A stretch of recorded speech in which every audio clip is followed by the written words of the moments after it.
Good morning class. Section 2 start कर रहे हैं, ऑर्डिनरी डिफरेंशियल इक्वेशन। तो आपका जो पहला टॉपिक है वो क्या है? Linear system of differential equation. अब इसमें क्या है? Consider a system of differential equation. हमने क्या किया? एक डिफरेंशियल इक्वेशन का सिस्टम कंसीडर किया। किस टाइप की? X dash is equal to F of T X. क्योंकि हम सिस्टम की बात कर रहे हैं तो हमने आईज कंसीडर कर ली कि X I dash is equal to F I T x1 x2 up to xd तक। आई कहाँ से जा रहा है? वन से लेके डी तक जा रहा है, ठीक है। और x1 x2 x3 up to xd क्या है? इस सबके सॉल्यूशन है, इस इक्वेशन के क्या है? सॉल्यूशन है, ठीक है। अगर मैं x1 डैश की बात करूंगी तो वो क्या बन जाएगा? f1 t x1 x2 up to xd। x2 dash की बात करूंगी तो ये आ जाएगा, हम जाएंगे कहाँ? xd डैश तक जाएंगे। xd डैश क्या हो जाएगा आपके पास? fi t x1 x2 up to xd हो जाएगा। आगे वो क्या कह रहे हैं? Now when fj's are linear equations of T and X that is system of equation 1 can be written as।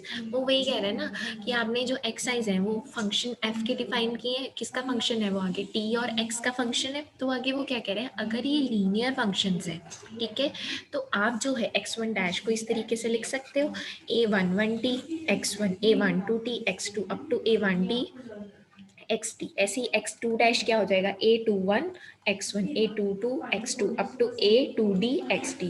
इसी तरह से xd डैश तक जाएंगे।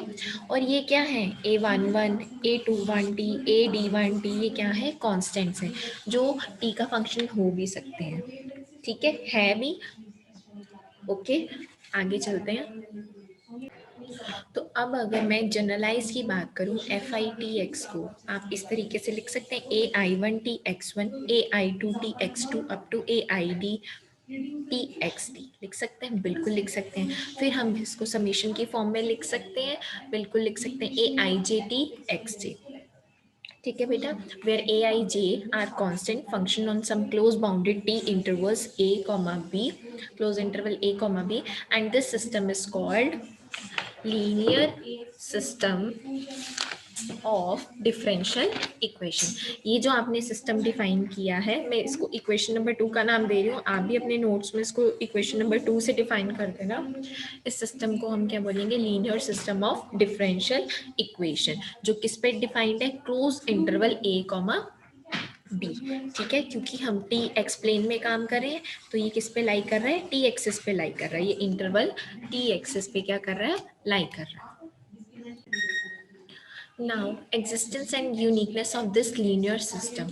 अब हम बात करेंगे जो हमने सिस्टम डिफाइन किया है वो एग्जिस्ट कर रहा है या नहीं कर रहा, यूनिक है या नहीं, उसकी बात कर रहे हैं। हमने क्या किया? एक रीजन डी कंसीडर किया, ठीक है। और टी क्या है? मैंने ऑलरेडी बताया, टी किससे बिलोंग कर रहा है? इस close interval A comma B से बिलोंग कर रहा है, ठीक है।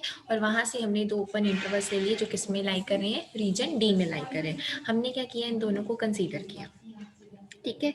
तो बाय डेफिनेशन, ठीक है, एफ ऑफ टी एक्स किसके इक्वल हो जाएगा? क्योंकि हम किस में काम कर रहे हैं?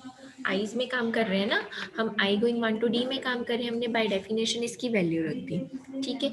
आपने इक्वेशन नंबर 2 में जहां मैंने आपको डिफाइन कराया है, क्या डिफाइन कराया है कि F I T x1 up to xd किसके इक्वल है? Summation j going 1 to d a i j t xj। तो हमने क्या किया? सबसे पहले क्या किया? इस इक्वेशन में से ये जो बाहर था इसको तो बाहर ही रहने दिया, उसके बाद इसकी वैल्यू पुट की है। ये x के लिए काम करे तो एक्स जेज आ गए, ये x बार के लिए काम करे तो ये क्या आ गए? एक्स जे बार्स आ गए, ठीक है। उसके बाद हमने क्या किया? मॉड समीशन जो है दोबारा से हमने क्या किया? कॉमन लिया और लेस देन इक्वल टू का साइन आ गया यहाँ पे। यहाँ तक हो गया होगा आई होप। सो अब इस स्टेप के बाद हमने ए आई जे टी कॉमन ले लिया, बिल्कुल ले लिया। अंदर क्या बचा? एक्स जे माइनस एक्स जे बार। मॉड अलग अलग कर सकते हैं, मल्टीप्लीकेशन में बिल्कुल कर सकते हैं। Mod A B is equal to mod A into mod B, तो वही थोड़ी सी सिंप्लीफिकेशन की है हमने, ठीक है, तो आपके पास क्या आ गया सॉल्व करके कि summation I comma J going 1 to d, दो समीशन थे ना तो हमने एक ही में कन्वर्ट कर लिया, हम कर सकते हैं, तो हमने वही डिफाइन किया यहाँ पे। ठीक है, उसके बाद हमने क्या किया, दोबारा से दोनों समीशन हमने स्प्लिट कर दिए, जे वाला समीशन बाहर रख दिया, आई वाला जो समीशन है वो हमने ए आई जे टी के साथ एडजस्ट कर दिया। एक्स जे माइनस एक्स जे बार क्या है आपके पास एज इट इज ही लिखा हुआ है।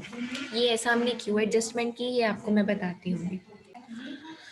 तो बेटा यहाँ पे जो है इस पूरे को क्या नाम दे दिया इसने, के नाम दे दिया, ये समीशन जे वाला एज इट इज, और ये क्या है एज इट इज। के क्या ले लिया हमने, मैक्सिमम ले लिया।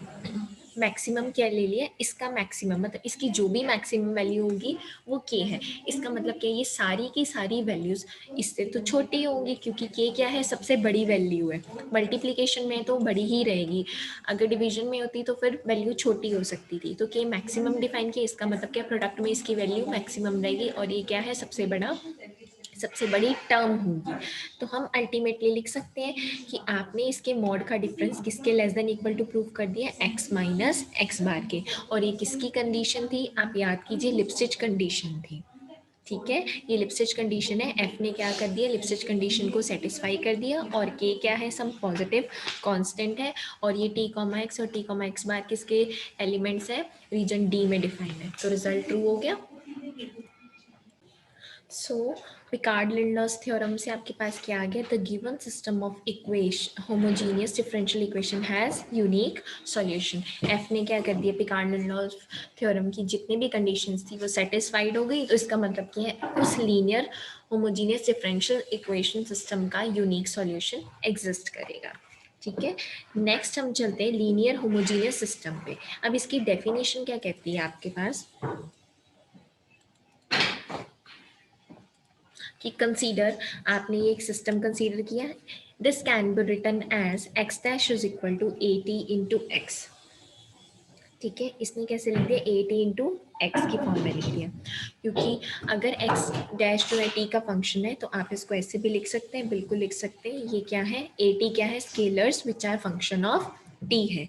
मैट्रिक्स मल्टीप्लीकेशन पॉसिबल करनी है तो इसका मतलब क्या है, इसके नंबर ऑफ रोज, इसके इसके नंबर ऑफ ए टी के नंबर ऑफ कॉलम्स किसके इक्वल होने चाहिए, एक्स टी के नंबर ऑफ रोज के इक्वल होने चाहिए। तो ये तभी एक्स डैश टी आप निकाल पाएंगे ना। तो where X is equal to, किस तरीके से इसने डिफाइन किया, x1 x2 अप टू xn, एंड ए टी किस तरीके से डिफाइन किया, A I G T N into N. ठीक है, where A I G T are constant function on some T interval I, then equation number one, कौन सी equation number one, X dash T is equal to A T into X T वाली, is called linear homogeneous system of nth order.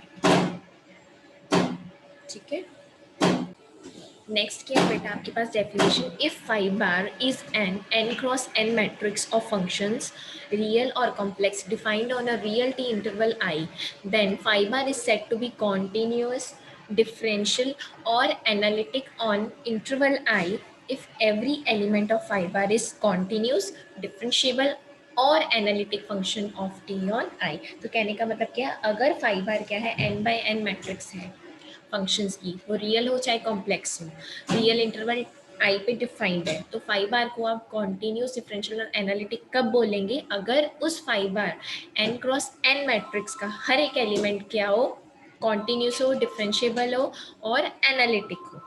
ठीक है, ये देखिए ये five बार, ये N cross N है मैट्रिक्स है, इसमें एलिमेंट्स किस टाइप के हैं, 511t 512t 511t 521t 522t up to 521t 5n1t 5n2t up to 5nnt। ठीक है, अब वो क्या कह रहा है आगे, if five bar is differential on I then five bar dash denotes the matrix of derivative. तो ऑब्वियस सी बात है कि इसका डेरिवेटिव क्या डिनोट करेगा, मैट्रिक्स ऑफ डेरिवेटिव्स। उसको हम किस तरीके से लिख सकते हैं, इस फॉर्म में लिख सकते हैं कि five bar dash is equal to five I J dash T. I J क्यों लिखा है, क्योंकि इसका हर एक एलिमेंट किस फॉर्म का है, 1 1 1 2 इस फॉर्म का। ठीक है, ये यहाँ तक आपके जो फर्स्ट थ्योरम है उसके बेसिक्स कंप्लीट होते हैं। तो ये जो थ्योरम है मैं आपको नेक्स्ट लेक्चर में कराऊंगी।